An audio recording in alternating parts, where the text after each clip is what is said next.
You start off with a game whose graphics are not up to par with all the latest stuff and you gotta follow your instincts. Stop being a little bitch.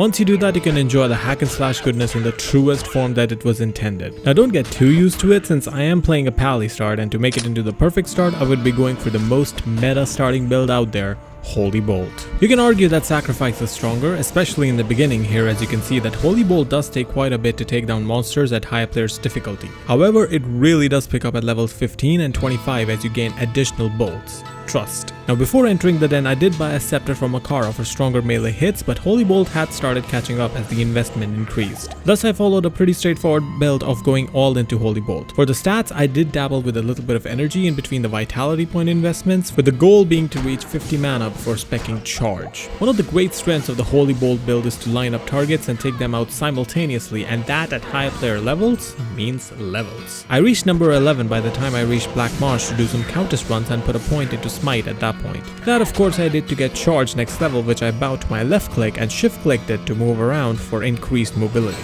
For damage I tried chopping at Akara for a +2 Holy Bolt Scepter. A +3 with 2 sockets would be pretty fantastic, but that can take some grinding and also probably would be too expensive for me at this stage anyways. In the end I ended up settling for a staff which now has implicit FCR. For the countess drops I channel my inner basic bitch and just settled for a Tal Eth and Ral rune, which I stashed in the new and shiny currency tab. Since I was above level 12 already, I was ready to move on from here in like 2 runs and take on the rest of Act 1, where I reached level 16, putting points into Holy Bolt, edging ever closer to that level 15 where I could get basically double damage. Not for Andy though, but that's no biggie. Andy's pretty tame as far as Act bosses go in terms of HP, but she does pack a punch, so having a few rejuves handy is recommended. Also, she just looks ravishing in this version. Don't know why that's relevant, as it's like redheads I guess. Now the plan with Act 2 was to join high players game and blast through the areas while picking up waypoints. Then I could complete the quests on players 1 later. In that vein I reached level 17 and got 15 points into Holy Bolt, getting that additional bolt.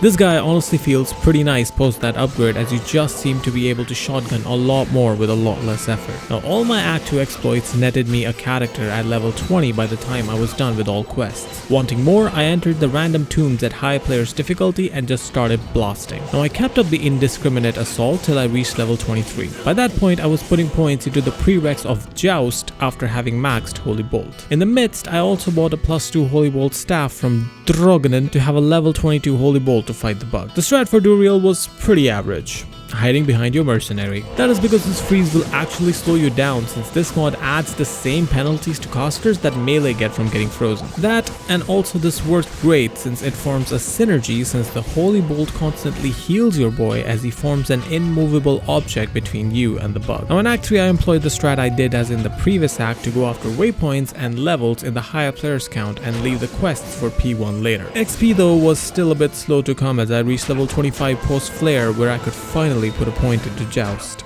Wow.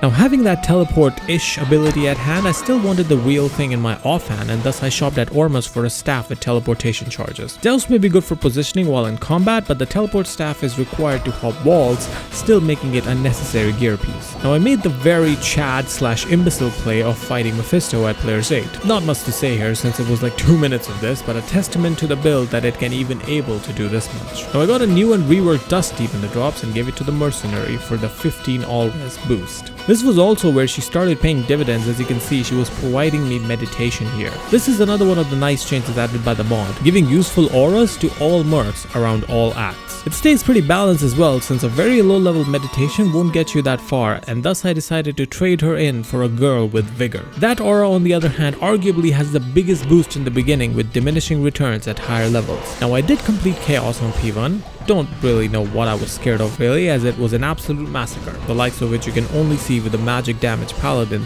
steamrolling through CS. Now normal Diablo has no chill, but the shotgun damage from Holy Bolt does tame him pretty effectively. I didn't realize it then, but I had cannot be frozen here from having 2 pieces of half freeze duration, and thus standing here and going at him was really the best that I could have done. I returned to the higher players count XP farming with a vengeance, reaching level 30 before hitting up the ancients. Those I did at players 1 to spare the quest for the other people people in the party so that they could get a more substantial amount of XP later. Now Bale throws out the waves pretty fast in this mod, and I dispatched of them in equal haste. As a character raised on XP from P8, these P1 monsters were mere mortals in front of me. Getting Bale down got me up to level 32, and I was ready to search for my match in Nightmare. Now I did some Nightmare Countess runs for some mid-level runes. Mostly I was looking for a Thul to make Neophyte. This thing adds 30 FCR to any scepter you build it in, and with the base of +3 to Holy Bolt, this is pretty perfect. Now I had to Lazark this scepter, but that quest is not nearly as valuable in PD2 due to corruptions. One thing that is the same as the base game is lore, and it adding value for an Ort Soul in the form of a plus skill and lightning res. Now instead of Spirit, since I haven't found a 4 open socket base,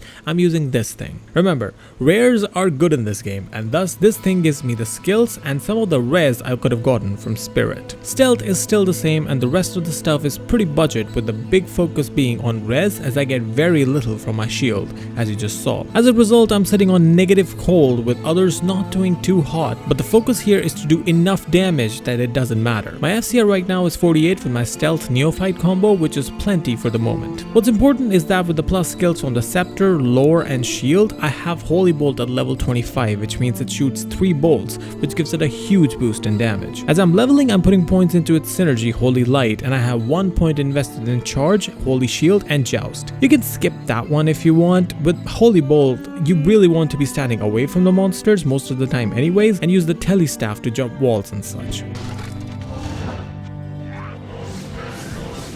One thing that you can see in this fight that I would recommend is getting an Act 1 Mercenary with a free meditation aura till you get the runes and base for an insight. Also, getting a loot filter at this stage is going to be pretty good so you don't miss out on any loot, like the Steer Haunch. Despite the steep strength requirement, these would be a great addition to my gear, as they will give me Vigor Aura to charge around with for free, saving me a lot of skill points. Now for Act 2 Hell, I did all quests that players want since it is the most convenient this way. All the XP I plan to make up for in the tombs later, as those are quite densely packed and will give me levels very quickly at P8. Now one interesting drop I had in the Maggot was a Wallstone Shard. These are the currency item and the main crafting source that this mod has added to the game, and they are quite brilliantly executed. I'll share more about them in the endgame section of the video, where they start becoming exceedingly important, but you can find them basically anywhere in the game. Now using the high players tomb runs, I got up to level 42, but being the silly goose that I am, forgot to put the necessary points into strength to be able to wear my Tear Haunch. Thus after fighting Duriel using basically the same strats as in normal, I got a Fire Arrow Merc from Kasha, which gives me the Vigor Aura inbuilt till the time I build up the strength to wield the haunches. Till then I found another source to increase my all res with the Shimmering GC from the sewers with 15 all res. That's gonna come in really handy against Mephisto, especially now with this mod, as I have to face the council at the same time as well. One thing about Mephisto in this mod is that he tends to get entangled in these pillars, which makes hitting him a real pain in the you know what. Senpai something, please fix. Now I got a little bit of an upgrade in the shield department from the drop from Mephisto. Then once I was done killing Isuel, I got another upgrade, this time in the belt department. Remember, rares are good in this game. Speaking of upgrades, I finally reached a high enough level to put 70 strength points in and wield my awaiting Tear Haunch. Now with my defenses and mobility all sorted, this paladin feels great. He has never really been wanting much in the offense department, and a lot of the credit goes to that third Holy Bolt that you get at level 25. Also it helps that I'm pumping its damage through synergies every level I get. To get even more damage, I decided to get an Act 4 Light Merc. These mercenaries come with an implicit Sanctuary Aura, which now has the property of reducing enemy magic resistance, which will really take the damage from this guy's attacks to 11. He died in 2 seconds in the Ancients fight, so we really just gotta let the regular Holy Bolts do their Holy Bolting. The good news is that the regular Holy Bolting is pretty good on its own. So good in fact that it was able to get Nightmare Ancients out of there in under a minute. Thus when you add the aura from the Merc, the waves melt like butter. Bale follows suit. Also set rings are good in this game now, since you can get Bull Kathos. Okay Chinmay, yep, just ignore that, why don't you? Okay, I guess we'll never know if I could have gotten the physical damage reduction ring in Nightmare and instead move on to Nightmare Cows. Oh yeah. So apparently these guys have players 5 drops, just straight up. No additional players required in the game. As you can imagine, that is very good because it means that you get the fast clear speed of P1 and loot of P5. This is a great time to fill out that large charm inventory that you get with this mod, as plenty of those drop here along with a plethora of those while doing these runs. You can also get direct upgrades with like this Magic Ami with +3 to combat skills. That will help in a couple things going forwards. One of the things would be in getting some higher all resistances. this. That is because with this Ami, I can let go of my neophyte for a whiz spike. I searched for a while on the PD2 official trade site for a cheap one, and once I found the one that I liked, I could either place an offer on the site or press this button, which will copy a message command to my clipboard, which I can paste in the game chat and make an offer that way. Honestly, I think it is an excellent system and it gets the attention of sellers and you get your trades in pretty timely. With that and a few more bits and bobs and levels, I was ready to start hell in a jiffy. Now I got the Vizzy for a shard and honestly it was pretty well worth it since it gives me 50 FCR and 75 all res. I know people will want to see me corrupted, which would add a random stat on the item, which would roll some really nice things like +1 to skills, or it might turn it into a rare bone knife, which I will have to throw out.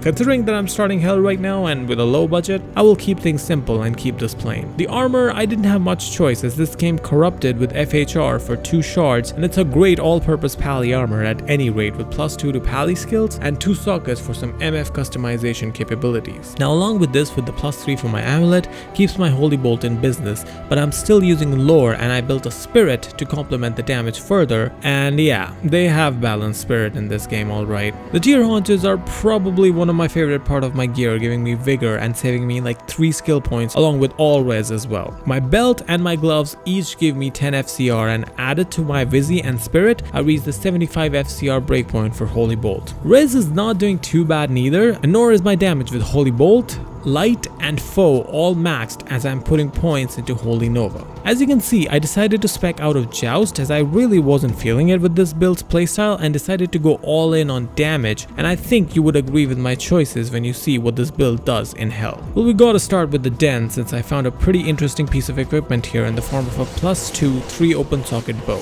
Using this, I can get the lauded prayer and insight combo on my merc thanks to the mod exclusive rune word Purity, giving her a level 10 prayer aura. If only we could get Cure to complete the trifecta.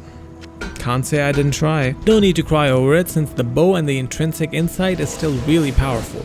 So much so that I completed the entire Hell Andy fight on full health and mana. Also, I thought she'd just drop me the crossbow with the lower rest charges.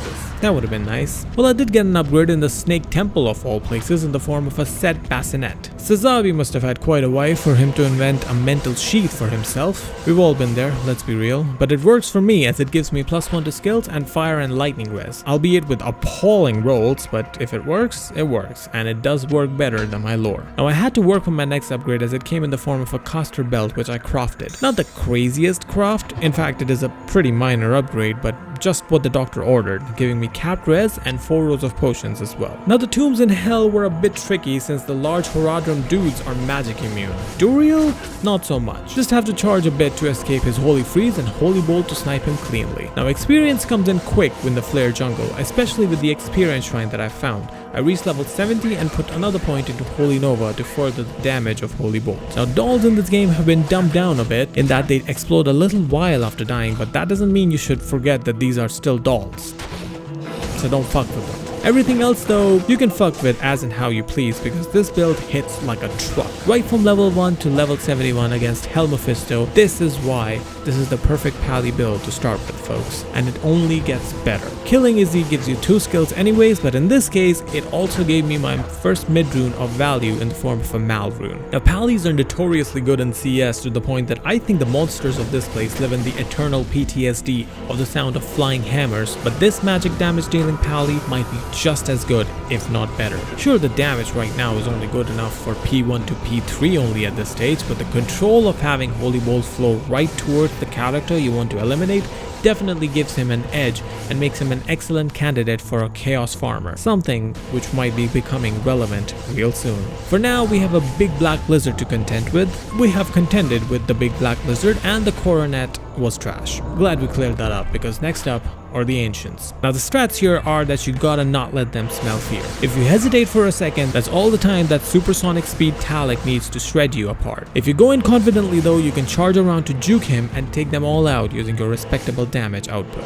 Now you probably saw me using Foe in the CS a little bit, but it really comes in huge against Bale waves, as the second wave is completely magic immune, but the lightning damage from Foe is enough to slowly but effectively take them out. However, for low lives like Bale, Holy Bolt does the job all by itself. Just gotta get him stuck in a corner and snipe him down 3 at a time. With that, this brings phase 1 to a close, but we are far from done. As you can probably tell, this mod adds a lot to the game, and most of the stuff that it does is in the end game. Thus, in phase 2, we will be preparing for it by doing some good old LOD farming. The areas that I have chosen for this pally are Trav and CS. Now, seeing his performance in those places, you really should not be surprised about my decision. Another decision I made was to go for an Act 2 merc from here on out. A level 10 prayer aura has become less relevant as monsters' damage output has increased, and I believe that the Defiance merc with Insight will suit me better, especially since Defiance aura gives you DR in this game. Now, I did about 50 runs of each, and the following were my drops. First was Tal Rasho's belt. Although it rolled with low MF, it is still better than having no MF on my belt, as that was my primary focus with these runs. Next was Tal's armor, which I immediately slammed because uniques and sets in this game are really not worth much playing, but a Tal's with 2 open socket is actually worth, I guess still not that much, but you know, better than chump change. First good drop from Trav came a bit into the runs, where they dropped me a Skiller Grand Charm +1 to fire skills. We are slowly moving up in the world, boys. Now, since shards are the main currency that you will be trading with in this game, I like to refer to this spreadsheet, which gives a good idea of what the equivalent price is to runes. So for example, 10 shards equal usually a mal. Next up, I went on a run to pick up some nice sword items with Ashudas from Diablo, which I blind corrupted and got rewarded with 2 sockets and 2 skills. Oof. Next up was an Ormus. Now these things are potentially huge pulls, especially with a skill roll like +3 Blizz. Anti-perfect cold damage though, and yeah, icing on the goddamn cake. One of the biggest earners that I got in this while was this rare ring that I got. I don't quite remember if this was from Trav or CS, but it is super nice with dual leech, dual res and MPK. I got it off for an ist, which I still think is fair since it lacked any AR or half freeze duration. Maybe I should have corrupted it and then it would have sold for like a Zod, but given my history, I'll take the safe 15 shards. All the coffers matters, as I had been building to buy upgrades for my paladin like the full Grizz set. Sets are underrated in base Diablo 2 as well, IMO, but especially in this game, they are a great middle jump point from early to end game. Speaking of end game, maps. Now this is where PD2 earns its salary, even though it is a free game and you should totally donate to support this awesome game mod. Maps are basically enlarged game versions of game areas packed with density and random events plus bosses. All maps have a list of resistances that spawn in them, and since I was Holy Bolt at this point, I started doing maps with low magic resistant monsters. In one of these, I found a unique jewel which turned out to be a +3 -5 cold facet. That could be useful for a few things in the future. Also found this 3 open socket wire fleece, which actually sold for more than I thought I would, netting me runes that's worth about 12 to 13 shards. However, starting these was a great indication that I didn't want to be Holy Bolt for long. This build is slow in maps, straight up. AoE is everything in these, and the straight shooting nature of Holy Bolt will always hold it back, no matter how many plus skills I support it with. That, and I also wanted to go Holy Free Sacrifice since I saw Inferno's Paladin from last season, so yeah, ain't no stopping us now. So I doubt it is any secret at this point that I'm using the full Grizz set, and like I mentioned before, sets are a great transition item to go from early to late game because they give you a lot of stats for cheap. Now I get +3 pally skills, 30 FHR, 20 strength, 30 dex, 150 life, and 50 all res by spending less than 20 shards on all of these. Not to mention all the stats that the items have on them themselves. What I think is the most interesting here are the sockets. That is the thing that has always set the Grizz set apart, but in PD2 the sockets are more randomized, with the armor giving 2 and the weapon having 5 in this case. Now for what I put in them, I've just went with shales in the weapon to get the max IAS breakpoint. That took 4 of my sockets, and in the final one I could put in my -5 cold facet for some extra DPS. For the armor and helmet, I just went with topazes for some extra MF, and some basic diamonds will do for the shield for extra res. My Ami is a basic +3 to offensive auras Ami. The attack rating on it is nice, but the skills is what's most important here to really get the damage of Holy Freeze up. For the footwear, I'm actually using Cow King's hooves, something that I got while farming Nightmare Cows. The reason for this is that these give me faster run walk, MF, and 20 dex, and I may have respect myself in a way where I'm logged into using these. Yeah, I'm not the brightest mind that the world has ever seen, but really, these aren't that bad when you think about it. For my ring, okay, I found this while mapping. I guess I'll put up the clip here as well. Bolkatos. Since you are a melee character, some DR is always going to come in handy since you will be in close quarters with some not very nice monsters at all. Then we have the Snow Clash belt. +2 cold skills, pretty standard, but it also gives me half of my cannot be frozen with that half freeze duration stat. The other... yeah. Most impressive gear piece in my arsenal. Yeah.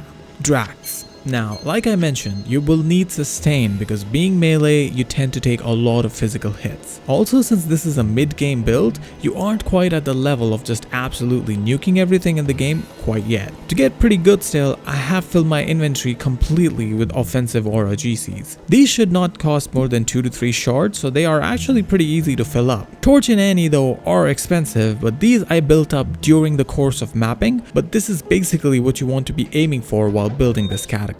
At the time of recording this showcase, I was at level 86 and you can see the stats basically mirroring everything that I've just explained with capped res, max IAS frames, and 251 MF. Now the skills. So sacrifice in this game has this thing where if you overkill a monster, that is if you do more damage beyond what is necessary to kill it, that damage will now be taken and added to a corpse explosion effect, and as a fellow corpse explosion enjoyer, I had to try this build out. Now this has been nerfed this season compared to last, so I actually had to max sacrifice to get the post-kill corpse explosion effect up to the max radius. What that meant was that my main aura of choice, that being Holy Freeze, was maxed, but all its synergies weren't. Now, you can build this build with Holy Fire, Shock, Fanaticism, whatever, but I like Holy Freeze for the inbuilt safety factor of the cold element. You can see that with all the plus skills and 20 points invested, that this thing is sitting at level 43, and for synergies, I have maxed Resist Cold first to get the passive max res points, and also Blessed Aim. Salvation I have only put 1 point into. I've also put 1 point into Holy Shield, and that is because the rest of my points go into Joust. This lowers its cooldown, and just by seeing some of the gameplay of this guy, you can see how important Joust is for moving around and getting close to enemies so that you can whack them and get the explosions going. Now they're important for the Merc as well, since she's almost as important for this build as the Pally himself. That is because she's using a Pus Spitter. This is basically a mini Infinity. No other way to put it really. 28% chance to cast level 35 lower res. This drives a lot of my damage since most of my damage is cold elemental. Thus keeping her alive is priority uno. That is why I have spent like 30 shards just on her helmet and chest piece, giving her massive DR from Shaft Stop and a Vamp Gaze. Now let me take you on a tour of approximately 50 runs I did in maps to make this happen. Now these runs happened in games Holy 50 to Holy 100, something that you can see on the top right. Now that doesn't mean that I cleared like 50 maps or anything. Some games were just made for trades, but it was near about that. For the drops, we go to a T2 map first where I found a unique amulet, High Lord's Wrath. Now this was pretty early into my mapping journey, so I didn't really have the balls to go for the blind slams yet. Instead, I just sold it for a clean Vex rune, opening up the high rune slots for the first time in the coffers. Next up, I basically got robbed here on camera. This guy bought this nose coil for me for like 10 shards when I had listed it for 20. But it had been like 3 days and I hadn't got any offers, and this guy was just gaslighting me, so I just sold it. And then got an offer for 20 immediately after. I couldn't script this better if I tried. Next up, I found a Gull Rune. Well, almost. Told you need DR when playing this build. Monsters have no chill in maps. I will take this though, thank you very much. Next up was a cool little find actually. I found a cool base for CTA with a 5 open socket scepter with 2 to Holy Shield. With this in my offhand, I will not need to put points into Holy Shield, which means I can get more DPS. Now the next drop was more of the defensive variety, but god was it cool. Eth freaking Trex. This in Diablo 2 would have basically given me El Chapo levels of wealth, but in this game, Maron do things sell cheap. Boy, I just realized how much I'm going to get destroyed in the comments over these trades, so here's a little graph to distract you. Ah, look at that graph. You made that happen.